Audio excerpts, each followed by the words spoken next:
Bonjour, détecteur jaune. On s'en réalise leur vidéo Before Hour.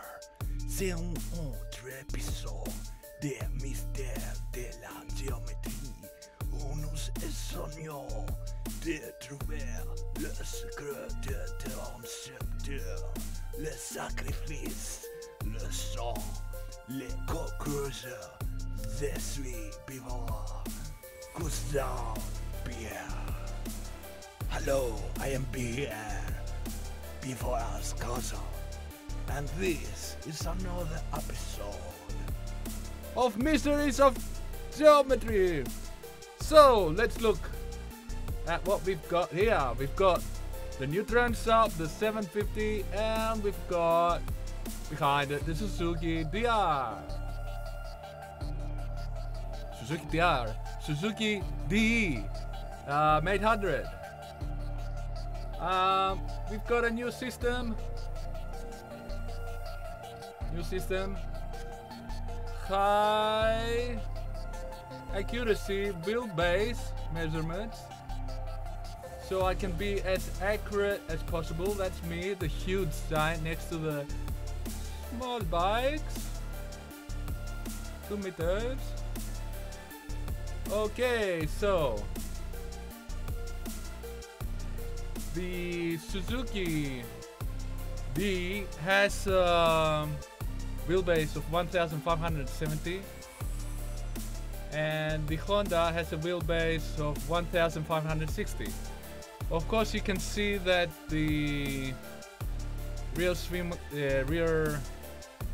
rim is much smaller on the Suzuki, so these images are not accurate at all, but I did what I could with the wheelbase, and that's all I can do. Anyway,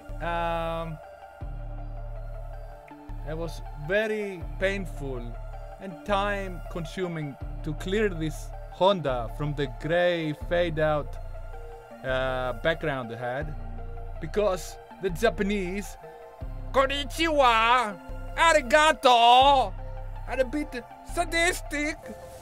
Don't put grey backgrounds, please, on the bikes. Yeah. So, let's look. We can see here the suspension travel on the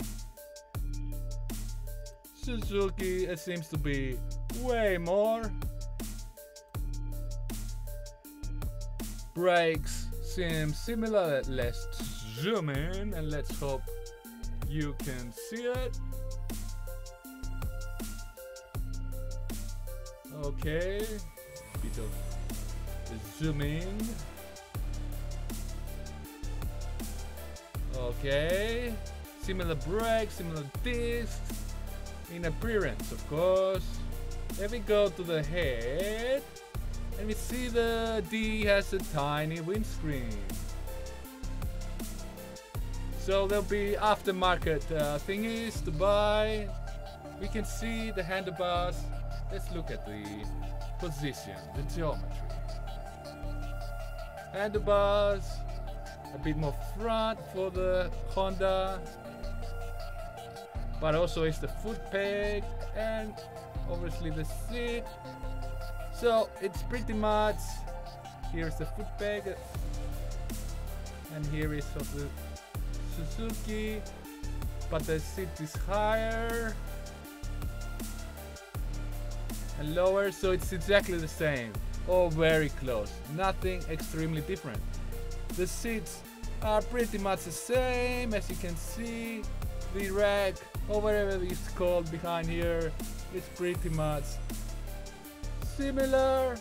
The exhausts here, the Suzuki has a much bigger exhaust, so you can remove it when you buy it, when you are rich, and put something smaller to save some weight. The engines look to be at a similar height. The Suzuki has protection underneath.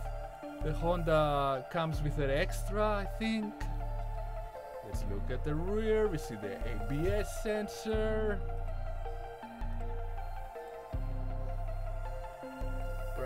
seem a bit different. It's got cuttings in it. It's got a straight swing arm, old style.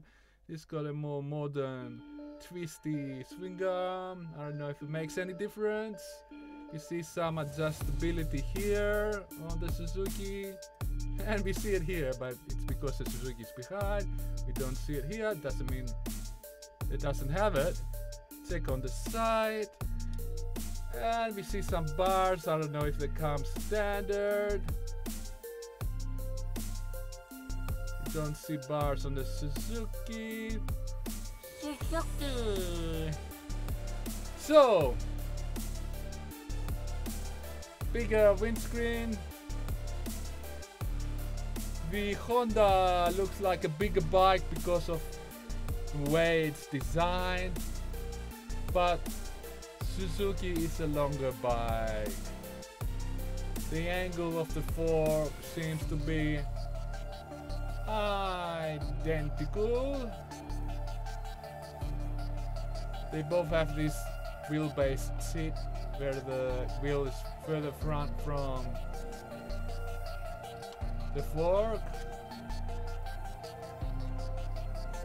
so they gain a couple of centimeters of wheelbase.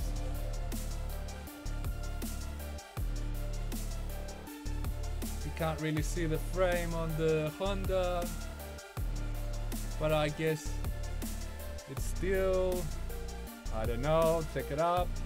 Yeah, that's pretty much all. Nothing more to say. This is another episode of Mysteries of Geometry.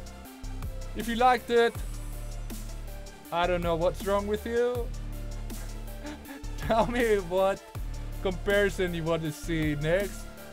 I really wanted to do last night. I thought I'll do the Suzuki with the Honda Monkey.